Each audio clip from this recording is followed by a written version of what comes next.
NFTs are the hot new thing driving the world crazy. Non-fungible tokens, mainly used for collectibles and art. The NBA is selling short video clips for hundreds of thousands of dollars. The Oscars are offering NFTs in gift bags. Digital artists are selling their artwork for millions of dollars. People are even selling their tweets as collectibles. Why are these digital keepsakes so valuable? Because the idea is that you can keep them forever, because they're on the blockchain. That's what Aaron Gooch thought, until his NFT disappeared. You purchased an NFT and then it went missing. A few weeks ago, the day before Daft Punk announced their breakup, a user had created an account on Rarible, pretending to be Daft Punk, releasing several NFTs for sale. Huge fan of Daft Punk. I heard that they broke up, and then I saw that there was NFTs available. I felt, yeah, sure, why not? I'll buy one of these and see what happens. Within 24 hours, the NFT was no longer visible on their site, which to some would make it seem like this doesn't exist. I just paid for something that doesn't exist, and that's not cool. Did you write to them and say, hey, I want a refund or I want my image back? What did they say? They weren't really going to help me in any way. They just said it's on the blockchain. It's on the blockchain. Luckily, Aaron is also the Chief Technology Officer at Realio Fund and can work his way around a blockchain. So he knew how to do some sleuthing and read through those tea leaves and figure out where this image actually is and actually get it. The real key was finding the NFT contract that Rarible used to create the NFT. So in my case with Rarible, they had a contract address, but that address had over 200,000 tokens in it. You have to know which token ID was the NFT that you got issued. I'm then able to go and look at that contract through a blockchain explorer. From there, you can get all the information that exists on the blockchain, which is solely the API that has all the metadata, and then copy the link for the image and then paste that in, and I get the image on my browser. Whew. Now, most people think that when they're buying an NFT, they're getting this image that will sit in their account on that website. But what they're actually getting is a bunch of metadata on a blockchain. Do people understand really what they're buying? I don't think so. I don't think they fully grasp what they're buying. And that's part of the problem. Masakovan, otherwise known as Vignesh Sundarasan, spent $69 million on this piece of art. It's a compilation of 5,000 digital images that took 13 years for the artist Beeple to make. I think this is a significant piece in art history. But what did that buyer actually get for his $69 million? What they got was a digital representation of Beeple's artwork for $69 million. That company that sold you the NFT, you're buying their metadata. You're buying descriptions of what the artwork actually is or what it's presented to be. Wait, what? Didn't I purchase an image? Well, inside the token you purchased, there's actually nowhere for an image to even go.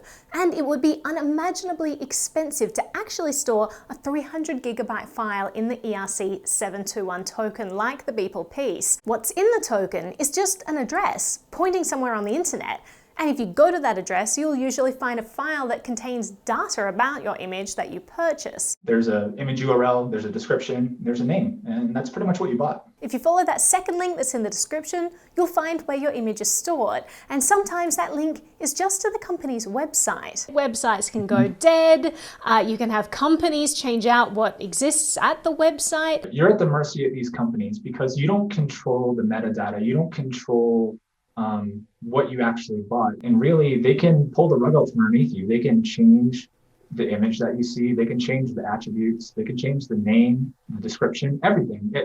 They control that data. You don't control it at all. They might not mess with your image intentionally. The company itself just might not last. If the company is using their private servers to control the images, then if the company goes bust, then your assets have gone bust as well. This is the biggest gotcha to NFTs. As anyone knows who's ever bookmarked a web page, sometimes websites change. Page structures are updated, and old bookmarks land at that dreaded 404.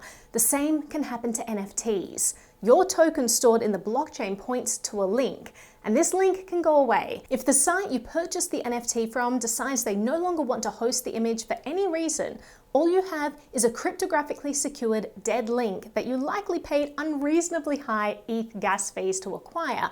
And unlike your bookmark, this dead link is now on chain forever.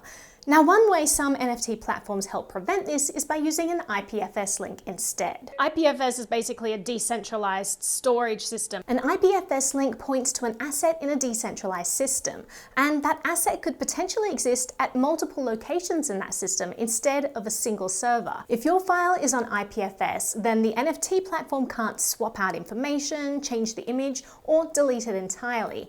Aaron's NFT was taken down from the website, but the image still exists. I can still go and download it off IPFS. That doesn't mean that IPFS is a silver bullet. These things can just drop offline if no one's using them, right? If nobody's asking for the file and the server needs space for new files to be uploaded, it just drops that file that hasn't been looked at in a period of time. And there's no guarantee that there is a backup on any other IPFS server. So to stop it from disappearing, there are extra precautions you need to take, like paying for services like Pinata. The intent of those services is to make sure that files that exist on IPFS never disappear.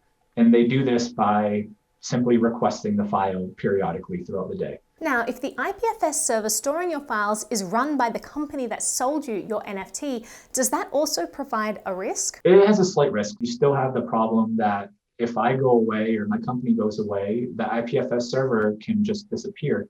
But the good thing with IPFS, because of the decentralization, is that other IPFS servers that those companies don't control may have that file. But there's no guarantee that it does. And some companies aren't even trying to decentralize these things. Bruno Skvork says that this is shocking. Bullrun Babes and Hashmarks both are absolutely wrecked without their respective servers.